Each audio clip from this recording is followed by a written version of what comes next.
বাংলাদেশের সংবিধান পরিবর্তনযোগ্য হওয়া উচিত। হ্যাঁ, পরিবর্তনযোগ্য হওয়া উচিত এবং পরিবর্তন করা উচিত।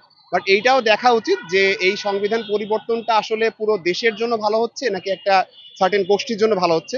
এইভাবেই পরিবর্তন হওয়া উচিত।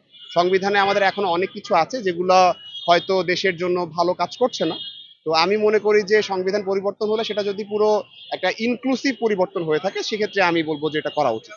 কিন্তু সেটা অবশ্যই কোনো নির্দিষ্ট গোষ্ঠীর জন্য হওয়া উচিত না।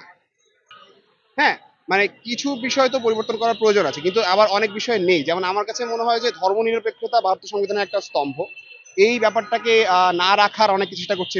কারণ বাংলাদেশ একটা ৯০ ভাগ মুসলমানের দেশ এন্ড এভরিথিং। আমার কাছে মনে হয় ধর্মনিরপেক্ষতা রাখা উচিত। তারপর সোশ্যালিজম যেটা আছে সেটা রাখা নিয়ে আসলে সরকারের আলোচনা করা উচিত। কিন্তু মোরলেস এটাই আর কি, যে ৭২-এর সংবিধান নিয়ে আমার কথা একটাই যে যদি পরিবর্তন করতেই হয় সেটা সবার কথা মেনে মাথায় রেখে করা উচিত। আর না হলে আর কি এই কোনো কোনো নির্দিষ্ট গোষ্ঠী যদি এটা করতে চায় সেটা দিকে যাওয়া উচিত না।